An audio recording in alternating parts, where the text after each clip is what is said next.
Welcome to Systems Engineering's presentation on Microsoft 365 and multi-factor authentication.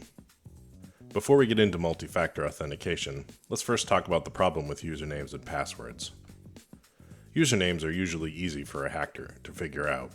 Most of the time it will either be your first initial and last name, first name and last name, or simply your email address. Once a hacker has your username, then they just need to get your password. People generally have too many passwords to remember. Recent studies suggest that on average, people have between 70 and 100 passwords to remember.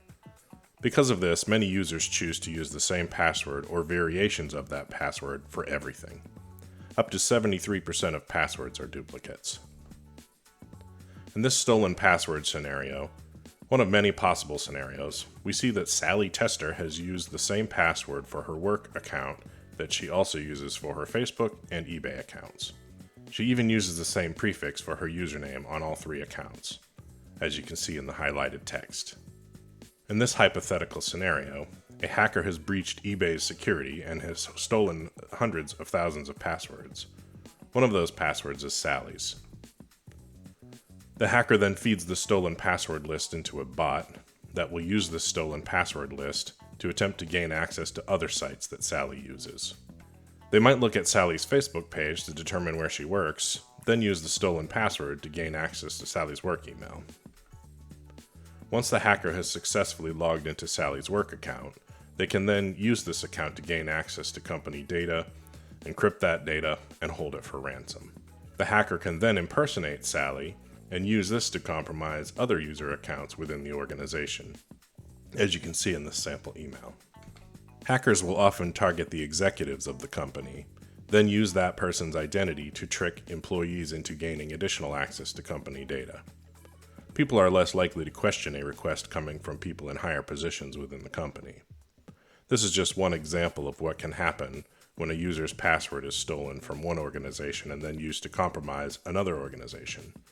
There are countless scenarios like this one that explain the problem with username and password model of security. In 2020 alone, there were 3,950 confirmed data breaches. Data breaches exposed 36 billion records in the first half of 2020. Just recently, 8.4 billion passwords were released into the dark web. Those passwords are now being used in automated attacks and could already be targeting your organization. So what can you do to protect your business? First, you want to make sure that you're using strong passwords. The less complex your password is, the easier it is to compromise. Second, do not reuse the same password. Every password you create should be unique. Third, use a second factor of authentication, which leads us to the topic of this presentation. Multi-factor authentication, commonly referred to as MFA, is a process where a user is prompted for a second factor of authentication during the sign-in process. Microsoft 365 MFA works by requiring two or more of the following authentication methods. Something you know, like a username and a password. Something you are, like biometrics, a fingerprint or face scan, using Windows Hello, for example. Or something you have, a trusted device that is not easily duplicated, like a phone or a hardware key. Microsoft 365 MFA can prevent 99.9% of automated attacks. With MFA and Microsoft 365, a user enters their username and password, then they see a message pop up on their mobile device asking them to approve the sign-in to their Microsoft 365 account. Once the user clicks approve, they are granted access to their account. If the user clicks deny, the sign-in session fails and the user is not granted access to their account.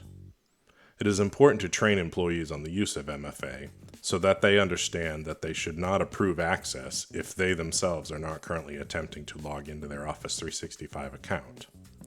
Additionally, if the user does see this prompt on their mobile device and they are not currently attempting to sign into their account, this could mean their password has been compromised. Users should be trained to understand that if this happens, they should immediately change their password, then reach out to their help desk to investigate further. Let's take a look at what this looks like in real time. Here's a demonstration of a user signing into their Microsoft 365 Outlook web app. The user provides a username and password, and then receives a prompt on their mobile phone to approve an MFA response.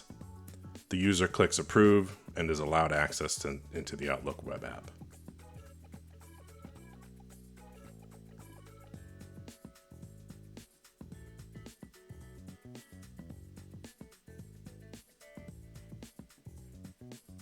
It is important to note that MFA to protect your Microsoft 365 account is included for free, including unlicensed accounts.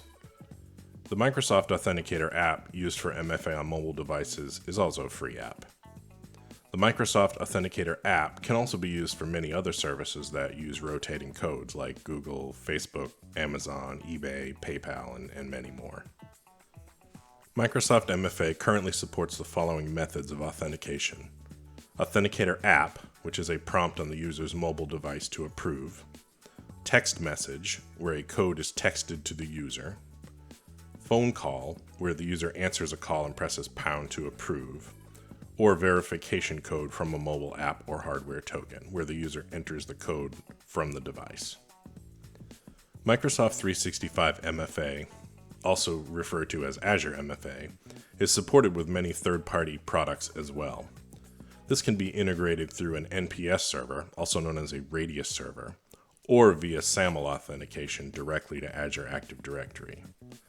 This advanced feature does require at least an Azure AD Premium P1 license for each user, and that license also comes bundled into other licenses, like the Microsoft 365 Business Premium license, for example. I should note that some of the third-party products that can be used with Azure MFA will only work with either the Microsoft Authenticator app or the phone call notification options. Those are referred to as push notifications. In those cases, text message codes and rotating codes provided by the Microsoft Authenticator cannot be used. Systems engineering has successfully deployed Azure MFA with many third-party applications like the FortiClient, SonicWall's NetExtender, Cisco AnyConnect, and Citrix NetScaler. Once these technologies are integrated with Azure MFA, the end-user experience is basically the same as shown in the clip we showed you earlier. The user provides their username and password in the client application, then a prompt appears on their mobile device to approve or deny the sign-in. Once the user clicks approve, they're allowed access to their application. In the next video demonstration, we will walk you through the MFA setup as an end user. To demonstrate the end user MFA setup experience, we will first need to enable MFA for the user in the MFA admin console.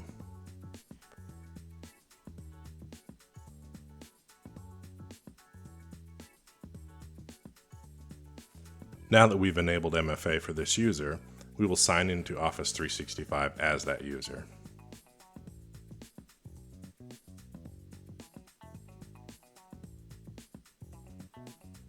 You can see that after signing in with a username and password, the user is being prompted to provide more information. After clicking Next, the user is being provided with some options. The user will choose Mobile App in the first pull-down menu. Then they will choose Receive Notifications for Verifications in the section below. Once selecting these options, the user will then click the Setup button. This will open a new window with a QR code. The user will then go to their mobile device, open the Microsoft Authenticator app, and click Add Account. They will select Work or School Account, then choose Scan QR Code. This will open the camera app on their mobile device, which they will need to point at the QR code on their computer screen. The user is then prompted to allow Microsoft Authenticator to display notifications, which they will need to allow. Now MFA has been configured on their mobile device. The user will then click Next on the computer screen. Then they will click Next again to send a test notification to their mobile device. The user will see an Approve or Deny prompt on their device, and once they click Approve, they will see the screen advanced on the computer. Since the user in this demonstration has a fingerprint set up on their device, they are also being prompted to use their fingerprint as a part of the MFA response. Here the user will verify their mobile phone number as a backup method, then click Next in the final screen. They will click Done and their MFA setup is complete. I hope this presentation helps you better understand Microsoft 365 MFA. Thanks for watching.